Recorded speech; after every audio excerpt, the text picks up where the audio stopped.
이항영 전문위원 오셨습니다. 위원님 어서 오십시오. 네. 애플 얘기를 먼저 해야겠죠. 우리가 이제 사실 몇 차례 최근에 몇 년간 보면 이제 애플 쇼기 덜어덜어 있었습니다. 그러니까 뭐 애플 환호하는 것보다는 애플 충격이 많았는데요. 지금도 이제 실적에 대한 부진 우려 이런 걸 이제 회사 측에서 팀 쿡 CEO가 좀 미리 얘기한 거 아닙니까? 예, 우리 시장에는 얼마나 영향을 미칠까요? 네, 말씀드렸던 대로 하셨던 대로 애플의 주가가 마디마디 하락한 적이 있습니다. 최대 하락한 거는 고점 대비 50% 이상 떨어진 적도 있는데 그건 아주 오래된 일이고 최근 들어 보면 여하튼 15년 만에 그러니까 고점 대비 하락은 제일 큰 것 같습니다. 한 39%가 지금 고점 대비 떨어져. 233 뭐 이 정도에서 140달러까지 내려갔으니까. 그러니까. 딱 그만큼 떨어진 폭이 모든 그 폭 자체가 미국 주 시장에서 웬만한 주식 다 큽니다. 그 규모 자체가요. 네. 그러니까 그만큼 엄청나게 떨어졌다라고 보셔야 되겠고요. 그러다 보니 시가총액 1위가 아성이 이제 웬만해선 뺏기지 않을 뻔했는데 지금 거의 4위까지 내려갔거든요. 네. 그러니까 그만큼 주가가 많이 내려갔다라고 보셔야 되겠습니다. 이제 문제는 이거죠. 뭐 애플 주가 하락도 중요하겠으나 애플 주가의 하락이 애플만의 하락으로 끝나지 않을 것이라는 우려감이 분명히 있는 거죠. 제가 그걸 몇 가지 말씀드리겠는데요. 첫 번째는 오늘 벌써 미국이나 해외 언론 얘기의 핵심은 이겁니다. 결국 미국과 중국의 무역 분쟁부터 출발했다는 것이 많이 그런 시각이 있는데요. 거기에 승자가 아무도 없다라는 거죠. 그러니까 중국도 그렇지만 미국도 많이 지금 문제가 있었다라고 보셔야 되겠고요. 두 번째는 스마트폰 시장의 포화를 확인했다라는 거죠. 물론 인도에 대한 기대감이 분명히 있습니다만 그건 아직 먼 얘기가 되겠고 아직 시장이 작기 때문에요. 그러니까 인구의 성장성은 있겠으나 아직 작다는 거예요. 그렇기 때문에 스마트폰 시장의 둔화가 핵심 요인이 되겠고요. 세 번째는 현실적으로 보면 어저께 오늘 미국 관련도 마찬가지고 중국, 우리나라 그리고 유럽의 수많은 칩 메이커들 이런 것들이 다 빠졌습니다. 그래서 영향을 다 미쳤다고 보셔야 되겠고요. 심지어는 흥미롭기보다는 약간 우려되는 것이죠.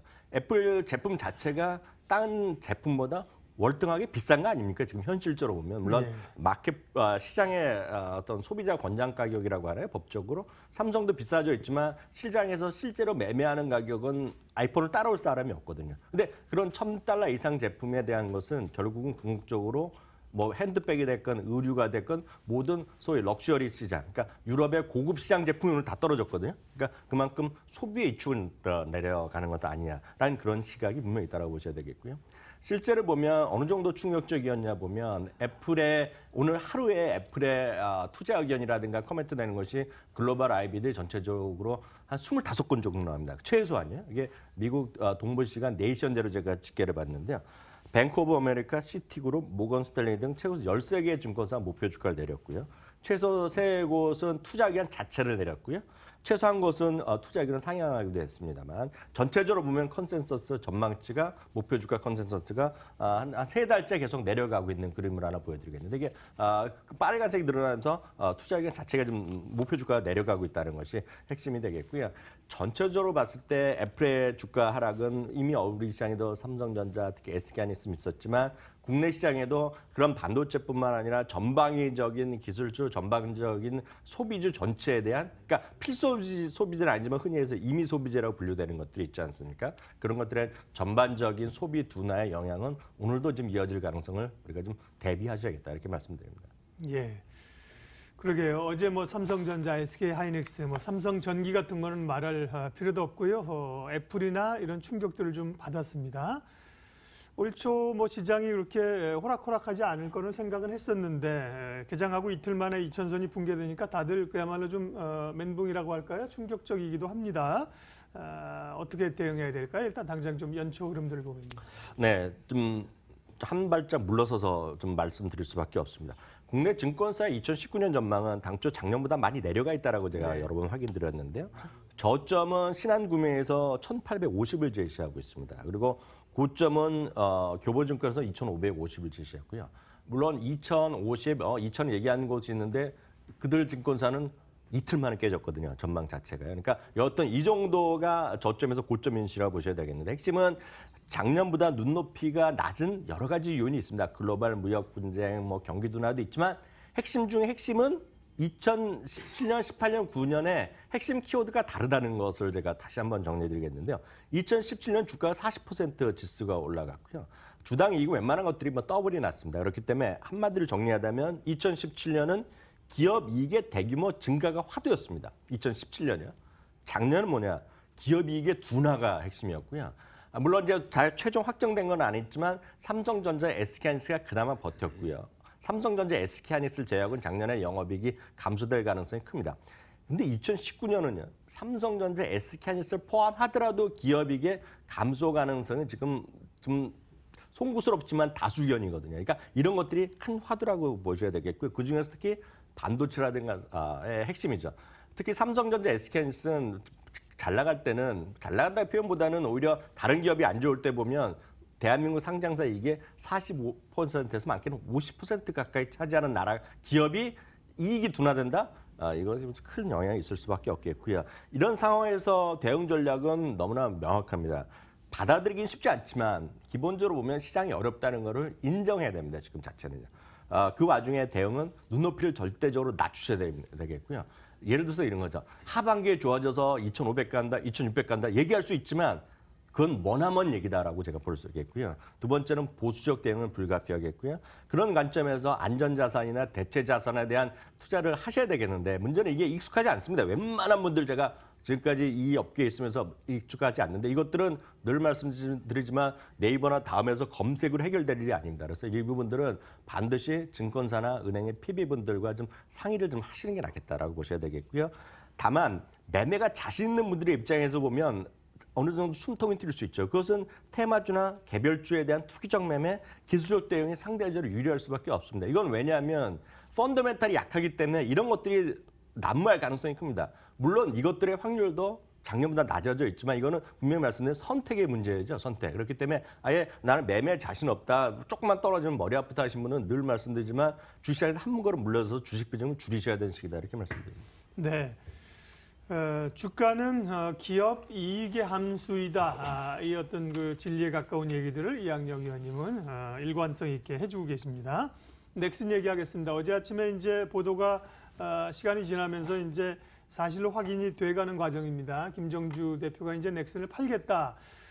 심리적이나 게임 업계에서는 상당히 그 당혹스럽고 이렇게 심리적으로 받아들이는 상황인데 우리 이제 기업 측면에서 분석을 해야 되는 거겠죠. 게임 업계, 다른 게임 업계라든지 또 상장된 넥슨 GT, 넷게임즈 이런 회사들은 이제 어떻게 봐야 될까요?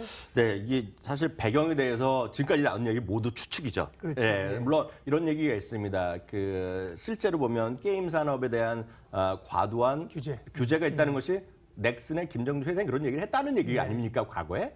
그리고 이제 송사가 있지 않았습니까? 그렇죠. 일부 좀 불미스러운 물론 무죄 판결 난 것이 있지만 전체적으로 한번 여러분들이 송사에 개인적으로 휘말려도 스트레스 받으니 얼마나 스트레스 받았겠습니까? 지쳤죠. 그렇기 때문에 피로감이 핵심 요인이라는 주장이 있습니다. 주장이 있습니다. 근데 만약에 이 말이 사실이라면 그래서 게임 산업이 이 양반이 보기에 안 된다. 그래서 팔았다 그러면 전체적으로 어려울 수밖에 없는 거죠.